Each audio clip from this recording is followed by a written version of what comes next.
Administration की बात कर ली, एडमिनिस्ट्रेशन की बात, हाँ एडमिनिस्ट्रेशन की बात कर लेते हैं। एडमिनिस्ट्रेशन, अब थोड़ा इधर देखो, राजा कहाँ बैठा हुआ है, यहाँ बैठा हुआ है। अच्छा, इसका रोल अभी खत्म नहीं हुआ है। किसका रोल? जो 3 प्लेयर थे, एक था कौन? एम्पेरर, दूसरा कौन है? सीनेट, और इस थर्ड का नाम है आर्मी। ठीक है, देखो अब तक ये सीनेट था, लेकिन जैसे ही राजा बना, याद करो अगस्टस के बाद जब लेट रोमन एम्पायर आया, उसमें एम्पेरर का रोल बढ़ गया, राजा का रोल बढ़ गया, और ये इसको धीरे धीरे खत्म करना स्टार्ट किया। और मोस्टली ये सीनेट लोग कौन हुआ करते थे? ये सीनेट लोग कौन हुआ करते थे? वेल्दियर पर्सन होते थे। वेल्दियर का मतलब जो धनवान है ना, वेल्दियर पर्सन यानी रिच पर्सन। जो अमीर लोग हैं वो सीनेट बना करते थे। आज भी देखोगे तो अमीर लोग ही सीनेट बनते हैं, अमीर लोग ही नेता बनते हैं। जिनके पास पैसा है वो धड़ल्ले से पैसा खर्च करते हैं, इलेक्शन जीतते हैं, वोट खरीद लेते हैं, इलेक्शन ही खरीद लेते हैं, पैसा खिलाते हैं और वो नेता बन जाते हैं। किसी कभी देखे हो, कभी कोई बड़ी पार्टी हो, चाहे वो कांग्रेस हो, बीजेपी पार्टी हो, या कोई भी हो, कोई भी पार्टी हो जो पुरानी पार्टी से है, को किसी गरीब आदमी को टिकट दिया हो? नहीं, क्योंकि उनको उससे मतलब नहीं, उनको वोट से मतलब है। और वोट कौन लाएगा? जिसके पास पैसा हो। मान लो कोई गरीब आदमी है और उससे कोई फायदा ही नहीं हो रहा है, वो सबसे पहली बात कि उसको कोई वोट नहीं देगा, है ना। बहुत ज़्यादा वोट देंगे तो आसपास मोहल्ले वाले लोग दे देंगे, पूरा एरिया तो नहीं देगा, पूरा क्या बोलते हैं, जो पूरा एरिया है जिसमें वो खड़ा होगा वो तो नहीं देगा उसको। उसके लिए उसको पैसा खर्च करना पड़ेगा, पैसा खर्च नहीं कर पाएगा वो, क्या वो जीत पाएगा? नहीं जीत पाएगा। ठीक है, सेकंड चीज, उस टाइम भी ऐसा ही था। सीनेट लोग कौन बनते थे? जो वेल्दियर पर्सन है, जो पैसे वाले लोग हैं, उनकी चलती थी, उनको सीनेट बना दिया जाता था, क्योंकि उनकी चलती है, तो पैसे वाले हैं तो उनको सीनेट बना दिया गया। इंपेरर के आने के बाद जब ये अगस्टस वगैरह आया, उसका बेटा जो बाद में आया था टाइबेरियस, है ना, टाइबेरियस भी गोद लिया हुआ बेटा था। अच्छा, यहाँ पे ये आता है कि क्या रोमन अंपायर में एक एम्पेरर जो होता है, वो एम्पेरर राजा बनने के लिए क्या उसका खुद का बेटा होना चाहिए? जरूरी नहीं है ना। खुद का बेटा है तब भी वो बन सकता है, और अगर कोई गोद लिया हुआ है तब भी वो बन सकता है। कोई बताएगा खुद का बेटा राजा नहीं बन सकता, ऐसा कहाँ पे रूल बना था? बताओ, ऐसा हिस्ट्री में एक आध 2 बार बताया है। डलहौजी का नाम सुना है? जहाँ पे हड़प लिया था किसी राज्य को, झांसी की रानी झांसी को हड़पा था। झांसी से लड़ाई ही इसलिए हुई थी, झांसी की रानी 1857 की क्रांति में लड़ी ही इसलिए थी क्योंकि उसके गोद लिए हुए बेटे को सिंहासन पे नहीं बैठने दिया गया था, वहां का रूलर नहीं बनने दिया गया था। क्यों? ये नियम कौन लाया था? ये डलहौजी लाया था। तो यहाँ पे ऐसा कुछ नहीं था, रोमन एम्पायर में ऐसा कुछ नहीं था। आपका खुद का बेटा हो तो भी आप गद्दी पे बैठा लिए, आपके पास बेटा नहीं है तो आप गोद ले लीजिए किसी को, उसको बेटा बनाकर उसको गद्दी पे बैठा लीजिए, वो भी राजा बन सकता है। ऐसा कुछ नहीं है कि हाँ ये राजा है, इसका बेटा अगर खुद का बेटा नहीं है तो नहीं, अब ये राजा नहीं बने, कोई दूसरा राजा बनाओ भाई, ऐसा नहीं है। राजा का बेटा, चाहे वो कोई भी बेटा हो, अडॉप्टेड सन हो या फिर नेचुरल सन हो, वो वही बनेगा, राजा वही बनेगा। बात करते हैं सीनेट की, तो ये वेल्दियर पर्सन थे और ये पावरफुल लोग थे। कैसे थे? पावरफुल। लेकिन इसको कमजोर करना इंपॉर्टेंट था, किसके लिए? एम्पेरर के लिए कमजोर करना जरूरी था। अगर कमजोर नहीं करेंगे तो फिर इनकी चलती क्या? तो देखो कमजोर कैसे कर रहे हैं ये लोग, देखो कैसे किए। तो यहाँ पे तो बैठा हुआ है राजा इंपेरर, इंपेरर के सामने देखो, मतलब इंपेरर के सामने नहीं, ये वाला एरिया यूरोप, ये वाला एरिया है यूरोप, इधर वाला एरिया क्या बोलते हैं, मतलब ये एशियन कंट्री, और इधर अफ्रीकन कंट्री। क्या यहाँ अकेले बैठे बैठे राजा पूरे हाथ में कंट्रोल लेके क्या इसको कंट्रोल कर पाएगा? नहीं कर पाएगा। तो इसने क्या करा, अब इसको धीरे धीरे टुकड़ा करना स्टार्ट किया और राज्य में बांटना स्टार्ट किया, प्रोविंस में बांटना, छोटे छोटे टुकड़े यानी प्रोविंस में बांटना स्टार्ट किया।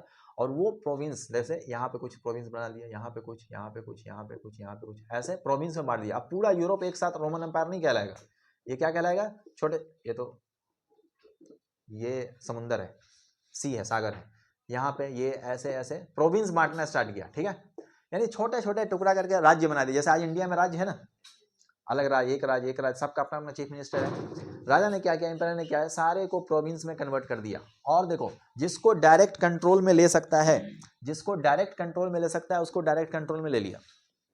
ठीक है, जिसको डायरेक्ट कंट्रोल में लेना है, जिसको डायरेक्ट कंट्रोल में नहीं है उसको पावर दे दिया, उसको पावर दे दिया कि एक काम करो, यहाँ ये चलो ये तो कंट्रोल में आ गया, मान लो सपोज करो कि ये कंट्रोल में है डायरेक्ट, ठीक है, तो इस पे तो ये रूल करेगा कौन? एम्पायर। मान लो अगस्टस की बात कर लेते हैं, अगस्टस इस पे रूल करेगा, ये तो कंट्रोल से बाहर है, बहुत दूर है, तो ये क्या करेगा, ढूंढेगा यहाँ कि सबसे प्रभावशाली, है ना, इन्फ्लुएंशियल आदमी कौन सा है, या अमीर आदमी कौन सा है, पैसा वाला कौन सा है जो इसको कंट्रोल कर सकता है। तो जो उस वर्ग के अपर क्लास लोग थे, है ना, ऊंची जाति के अपर क्लास पैसे वाले, उनको ये रिस्पॉन्सिबिलिटी दे दिया, जिम्मेदारी दे दिया कि आप इसको रूल करिए, और यहाँ पर जो टैक्स मिलेगा, टैक्स तो चाहिए ही, टैक्स तो हर जगह से, ये तो डायरेक्ट टैक्स ले रहा है, लेकिन यहाँ पे बोला कि आप टैक्स यहाँ पे इकट्ठा करिए और इस टैक्स को आप मुझे ट्रांसफर करिए। कौन नहीं चाहेगा? याद करो, यही सेम फंडा अंग्रेज में अपनाया था, है ना, ये सब उन्हीं लोग से सीखे थे। देखो यहां से ये आप टैक्स इकट्ठा करिए और इस टैक्स को आप मुझे दीजिए। अब बताओ यहाँ पर जो वो अपर क्लास है, सपोज करो मान लो ये गधा है, ठीक है, ये अपर क्लास में है, यहाँ पर ये इसको यहाँ का एम्पायर जो है इसको सारा पावर दे दिया। अब ये क्या करेगा? यहाँ से टैक्स लेगा, इसको ट्रांसफर करेगा। क्या इसके खिलाफ कोई बोल सकता है क्या? अगर बोलना भी चाहेगा तो थोड़ा सा और पावर दे देगा, एम्पायर का सपोर्ट मिल जाएगा। यहाँ पे बैठा हुआ ऑगस्टस है, रोमन एम्पायर का जो मेन हेड है, जो एम्पायर है, जो पूरे पे कंट्रोल है जिसका, इसी के ऑर्डर से सब कुछ हो रहा है ना, इसी का ऑर्डर। अब उस ऑर्डर को ये एकदम एक ही बार में मान ले या नू नाटक करे, लेकिन अब ये क्या कर रहा है एम्पायर? ये देखो ज्यादातर सीनेट कौन होते थे? ये इटली के लोग होते थे, क्योंकि रोम यहीं पे है तो सीनेट भी यहीं के लोग। लेकिन अब देखो एम्पायर जो है, यानी मान लो अगस्टस जो है, एम्पायर जो है, वो धीरे धीरे प्रोविंस में बांट दिया और यहाँ पे एक पावरफुल आदमी बैठा दिया। वो सीनेट है नहीं, वो सीनेट नहीं है, वो एक पावरफुल गधा है, ठीक है, पावरफुल गधा है, जो कि इसके अंडर में, एम्पायर के अंडर में रहकर काम कर रहा है। इसके लिए क्या कर रहा है? टैक्सेशन कर रहा है, यानी टैक्स इकट्ठा करके इसको दे रहा है। अब बताओ एम्पायर के नज़र में ये पावरफुल बनता जा रहा है, इसको पावर दिया हुआ। यहाँ पे इस एरिया में ये गधा क्या है? पावरफुल हो चुका है। अब देखो कुछ दिन के बाद एम्पायर क्या करेगा? आओ सीनेट में बैठो, ठीक है, सीनेट में बैठो, यहाँ पे फैसला लो। इससे क्या हुआ? रोमन, यहाँ जो इटली, अच्छा इटली के लोगों का जो सीनेट, इटली के लोग जो सीनेट थे उसको क्यों हटाना चाहता था? रोमन एम्पायर का जो एम्पायर है वो क्यों हटाना चाहता था? क्योंकि देखो रोम यहाँ पर, राजा यहीं पर, इटली के ही सीनेट, सबसे पावरफुल जगह यही है, तो क्या इसकी बात मानेंगे? एक ही जगह के लोग सारे इकट्ठे हो जाएंगे, सारे सीनेट, एम्पायर एक, सीनेट बहुत सारे इकट्ठे हो जाएंगे, एम्पायर के खिलाफ हो जाएंगे कि नहीं हो जाएंगे? जब एम्पायर के खिलाफ, इसलिए एम्पायर क्या चाह रहा है कि यहाँ से सीनेट को टरकाओ, सीनेट को निकालो यहाँ से। इसकी जगह पे यहाँ पर जो सीनेट बैठेंगे, ये सीनेट एक जगह का नहीं होगा, यहाँ का होगा, यहाँ का होगा, यहाँ का होगा, यहाँ का होगा, यहाँ का होगा, यहाँ का होगा, अलग अलग जगह से सीनेट उठाकर ले आओ। याद करो गांधी जी भी यही अपनाए थे। बाद में जब कम्युनल अवार्ड मिला था और एक ही जगह सीट मिल गया था किसको? भीमराव अंबेडकर को, तो गांधी जी ने कहा नहीं नहीं नहीं, ये तो गलत बात है, एक जगह नहीं, आपको इतना सीट मिला, हम इतना सीट देंगे, लेकिन एक जगह नहीं देंगे, पूरे इंडिया में घुमा घुमा के देंगे। कहाँ से सीखे थे गांधी जी? इसी के हिस्ट्री से सीखे थे, है ना, क्योंकि गांधी जी हिस्ट्री की किताब बहुत पढ़ते थे। तो बाकी जितने भी पॉलिटिशियन, पहले के पॉलिटिशियन सब, वो सब बुक बहुत पढ़ते थे, तो उनको आइडिया आता था। तो यहाँ भी वही कर रहा है कि इटली के सीनेटर रहेंगे, सारे इकट्ठे रहेंगे, तो वो बहुत मुश्किल होगा कंट्रोल करना। लेकिन अगर हम बांट दें अलग अलग, तो ये सीनेटर अलग अलग जगह के होंगे, तो इकट्ठा हो ही नहीं पाएंगे।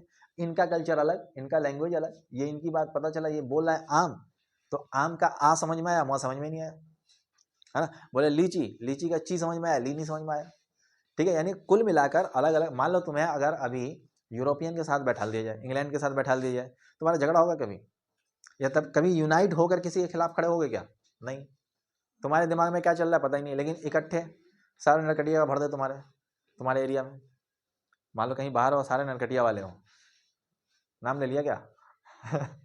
कोई बात नहीं, तो सारे नरकटिया वाले हो, तो अगर मान लो किसी के खिलाफ खड़ा होना है तो सारे खड़े हो जाओगे? हो जाएगा। एग्जाम्पल के तौर पे अगर जो बाहर रहने वाले हैं, जैसे फॉर एग्जाम्पल बाहर कोई रह रहा है, सऊदी अरब में रह रहा है, या मान लो इंग्लैंड में रह रहा है, या सऊदी अरब ही सोच लेते हैं, सऊदी अरब या इंग्लैंड ही मान लो, इंग्लैंड लंदन में रह रहे हैं, तो लंदन में इंग्लैंड के हैं बहुत सारे लोग, वहाँ पे इंडियन है, पाकिस्तानी है, बांग्लादेशी। यहाँ देखो, यहाँ पाकिस्तानी और बांग्लादेशी लड़ रहे हैं, है ना, पाकिस्तानी और इंडियन लड़ रहे हैं। लेकिन जब इंग्लैंड में कोई मुसीबत आएगा, तीनों चारों एक हो जाएंगे। लेकिन जरा सोचो, पाकिस्तान की जगह पे, जहाँ पे जो इंसान पाकिस्तानी है, वहाँ पर अगर इंडियन बैठा हो, तो सारे इंडियन हो, तो तब ज़्यादा मजा आएगा, क्योंकि सारे इंडियन एक जगह तो लड़ रहे हो भले ही, लेकिन तुम्हारे दिल में ये रहा है कि अरे ये तो पाकिस्तानी है, पता नहीं बाद में धोखा ना दे दे। उसके दिमाग में ये बैठा हुआ है कि अरे ये तो इंडियन है, साथ में बड़े लड़ रहे हैं, पता नहीं बीच में ही धोखा दे दे, हम ही को मार दे उल्टा। लेकिन अगर वो तीनों चारों इंडियन हो तो तब इस तरह का ख्याल आएगा क्या? नहीं आएगा। वही ख्याल यहाँ पर एम्पायर ने अपना दिमाग लगाया कि अगर यहाँ पर सिर्फ इटली के होंगे तो ताकत इनकी ज़्यादा है, अगर ये अलग अलग प्रोविंस के होंगे तो ताकत कम है। ठीक है, तो ये सीनेट का कहानी समझ में आ गया कि ये प्रोविंस में बांटे, टैक्सेशन के लिए अपर क्लास को रखा, और अपर क्लास के, सुनो ध्यान सुनो, अपर क्लास के रखते ही इसको सीनेट में भी लाकर घुसा दिया। कौन? एम्पायर। ये सबसे बड़ा रोल प्ले करता है। देखो आर्मी जो है सबसे बड़ा रोल प्ले करता है। आर्मी में जो जाएगा ना, देखो ध्यान सुनो, यहाँ जो सिस्टम था कि अगर आर्मी में यहाँ कोई जाएगा तो आर्मी में 25 साल के लिए जाते थे लोग। एक बार में अगर आर्मी 25 साल के लिए अंदर घुसा तो एक बार अगर कोई आर्मी में एंट्री मारा तो वो 25 साल तक आर्मी में एंट्री मारा रह जाता था। 25 साल के बाद ही वो रिटायर होता था। सेकेंड चीज ध्यान सुनो, इनकी आर्मी पावरफुल थी। धीरे धीरे आगे जैसे जैसे बढ़ते गया ये बातें नहीं करो, जैसे जैसे धीरे धीरे आगे बढ़ता गया, आर्मी जिसके अंडर में रहा वो ज्यादा पावरफुल है। और पहले क्या करते थे, ये सीनेट लोग आर्मी को कंट्रोल करते थे। अब बताओ, जब सीनेट ही खत्म कर दोगे तो क्या आर्मी को कंट्रोल कर पाएगा? नहीं, क्योंकि सीनेट पावरफुल इसलिए थे क्योंकि ये सीनेट में देखो यहाँ पर सारे इटली के थे, ये आर्मी को कंट्रोल करते थे, इसलिए पावरफुल। एम्पायर का कोई उतना बड़ा रोल नहीं है, उतना वैल्यू नहीं है। लेकिन एम्पायर जब सीनेट को ही खत्म कर दिया, ये सीनेट का जो पावरफुल यहाँ पावर था इसी को खत्म कर दिया, अलग अलग जगह से उठा कर सीनेट ले आया। अब बताओ क्या ये आर्मी को कंट्रोल कर पाएंगे? अब डायरेक्ट कंट्रोल किसका आ जाएगा? एम्पायर का आएगा। तो अब बताओ पावरफुल कौन हो जाएगा? एम्पायर हो जाएगा। अब पावरफुल एम्पायर होगा और सीनेट का वैल्यू धीरे धीरे खत्म हो जाएगा। क्या सीनेट खत्म हो जाएंगे? नहीं, सीनेट तो रहेगा लेकिन उसका पावर धीरे धीरे ट्रांसफर कर लिया अपने में। कौन? एम्पायर। कैसे? प्रोविंस में बांट कर। अब जरा ये बताओ, अगर हम प्रोविंस में अलग अलग बांटे हैं तो इस सीनेट के अंदर अलग अलग कल्चर, अलग अलग लैंग्वेज होगा कि नहीं होगा? होगा। अब देखो इस सीनेट में जो लैंग्वेज क्या होगा, लैंग्वेज यहाँ का लैंग्वेज कुछ और होगा, यहाँ का लैंग्वेज कुछ और होगा, यहाँ का लैंग्वेज कुछ और होगा, यहाँ का लैंग्वेज कुछ और होगा। तो अलग अलग भाषा के लोग अब सीनेट में बैठ रहे हैं, किसकी बात मानी जाएगी? दुनिया भर का लैंग्वेज बोला जाने लगा। रोमन एम्पायर में दुनिया भर का लैंग्वेज बोला जाता था, लेकिन जो सबसे इंपॉर्टेंट था वो था ग्रीक और लैटिन। क्या नाम है? लैटिन। ग्रीक कहाँ बोला जाता था? देखो ये इधर वाला एरिया, ईस्ट वाला एरिया जो उसमें ग्रीक बोला जाता था, और इधर वाले एरिया में लैटिन। क्यों? क्योंकि ग्रीक बोलने वाले और लैटिन बोलने वाले लोग अमीर थे और पावरफुल थे, अपर क्लास में थे। तो अपर क्लास में चूंकि ग्रीक लोग थे और लैटिन लोग थे, इसलिए उन्हीं का लैंग्वेज क्या किया? इस्तेमाल किया गया। कहाँ? ऑफिशियल काम के लिए। बाकी दुनिया भर का लैंग्वेज बोला जाता था, लेकिन ऑफिशियल काम के लिए इन्हीं दो लैंग्वेज का यूज किया जाता था। इतनी बात समझ में आ गई? यहां तक सब कुछ सही चल रहा था, यहां तक सब कुछ सही चल रहा था। लेकिन साल आता है 3rd सेंचुरी। क्या आता है? तीसरी शताब्दी। इसको बोलते 3rd सेंचुरी क्राइसिस। यहां पे इसका राइज होना स्टार्ट होता है, ईरान का राइज होना स्टार्ट होता है। ईरान में दो डायनेस्टी आता है। एक आता है पार्थियंस। क्या आता है? पार्थियंस। और दूसरा आता है ससानियन। क्या नाम है इसका? ससानियन। पार्थियन और ससानियन, ये दो अंपायर ईरान के अंदर आता है और ये धीरे धीरे उभरना स्टार्ट करते हैं। थे तो पहले से ही, लेकिन ये दोनों इतने पावरफुल थे और साथ में गुस्सैल, एग्रेसिव थे। यानी ये फैसला ऑन द स्पॉट करते थे। इस टाइप का एक मूवी देखो ना, फैसला ऑन द स्पॉट कुछ करते, उसमें डायलॉग होता है, ये उसी टाइप के लोग थे। जाहिर सी बात है ऐसे लोग यहाँ पाए जाएंगे, क्योंकि यहाँ एक सिंगल एरिया है, एक ही धर्म के लोग हैं और एक ही कल्चर के लोग हैं, तो ये कॉमन है यहाँ मिलना। ठीक है। अब कौन से धर्म के थे? अबे इस्लाम नहीं आया अभी तक, अभी इस्लाम नहीं आया। जो भी धर्म के थे, ये पार्थियंस इनका अपना एक ग्रुप होता था, ससानियन इनका अपना एक कोई कास्ट होता था, उस टाइम धर्म होता था, रिलीजन होता था। ये सब एक ही रीजन में है, तो जाहिर सी बात है ये गुस्सैल होंगे, एग्रेसिव होंगे। ये लाइन शायद गलत हो सकता है, लेकिन मैं बोल देता हूं कि ये उतना सोच समझ करके काम करने वाले लोग नहीं हो सकते हैं, क्योंकि ये कभी कल्चर देखे ही नहीं, डाइवर्सिटी देखे ही नहीं। फॉर एग्जाम्पल पाकिस्तान को देख लो, वहां के नेता लोग सोच समझकर काम करने वाले लोग नहीं होते हैं, है ना। हाँ, मैं ऑन द लाइव बोल रहा हूँ, और मुझे इसमें कोई नहीं, मैं प्रूव भी कर दूंगा, क्योंकि अभी कश्मीर का हिस्सा, अभी जो 370 आर्टिकल हटा था, पता है ना, अभी कल या परसों फैसला आया कि 370 अब हट गया, तो हट गया, अब वापस नहीं लगेगा। पाकिस्तान में बहुत सारे नेता लोग का कैरियर खत्म, क्यों? क्योंकि उनका कैरियर चलता ही इसी पे था, कश्मीर पे। अब कश्मीर का मुद्दा ही खत्म, तो वो अब क्या वहां पे अपने पार्लियामेंट में अब क्या हिस्सा लेंगे? वहां के एक नेता है, वो बोले कि हम सुप्रीम कोर्ट की बात नहीं मानेंगे। कल जो है वो बोला, यहाँ की सुप्रीम कोर्ट ने परसों फैसला दिया कि 370 हट गया, वो सही किया, सेंटर ने सही किया, है ना। तो वहाँ के पार्लियामेंट में खड़ा हो गया नेता, यानी नेता पब्लिक में आकर, मीडिया में आकर बोला कि हम सुप्रीम कोर्ट की बात नहीं मानेंगे। अब उससे बेहुदा या जाहिल इंसान क्या हो सकता है? नेता, वहाँ का नेता ये बोल रहा है कि हम इंडिया के सुप्रीम कोर्ट की बात नहीं मानते हैं। अबे तुम क्यों मानोगे? तुम्हारा सुप्रीम कोर्ट थोड़ी ना है। इंडिया के सुप्रीम कोर्ट की बात कौन मानेगा? इंडियंस मानेंगे। पाकिस्तानी, अमेरिकन, अफगानिस्तानी, बांग्लादेशी, चाहे अफ्रीकन, इंग्लैंड वाला कोई भी, वो यहाँ क्यों मानो ना मानो, क्या उखाड़ लोगे? अगर मान लो कि वो बोल रहा है कि हम नहीं मानेंगे, तो तुम्हें तो ऐसे भी नहीं मानना है। इंडिया का है, इंडिया का सुप्रीम कोर्ट फैसला दिया है, वो इंडिया के लोग मानेंगे ना मानेंगे तो फर्क भी पड़ता है, मानेंगे तब भी कोई फर्क पड़ता है, नहीं मानेंगे तब भी कोई फर्क पड़ता है। वो इंडियन कानून है। तुम उसे मानो ना मानो, तुम उसे गाली दो, सुप्रीम कोर्ट को कुछ भी बोलो, उससे कोई फर्क पड़ने वाला है क्या? उससे कोई फर्क पड़ने वाला है क्या? नहीं पड़ने वाला है। सुप्रीम कोर्ट इंडिया का, इसका फैसला तुम नहीं मान के क्या करोगे? तो वो मीडिया में आके बोल रहे हैं ऑन एयर, वो मीडिया में आकर बोल रहे हैं कि भाई हम ये फैसला नहीं मानते हैं। तो तुम्हारे फैसला मानने ना मानने से इंडिया के कानून पे क्या बिगड़ जाएगा? तुम्हारे लिए तो फैसला था ही नहीं, वो तो इंडियंस के लिए फैसला था, कश्मीरी के लिए फैसला था, पूरे इंडिया के लिए फैसला था।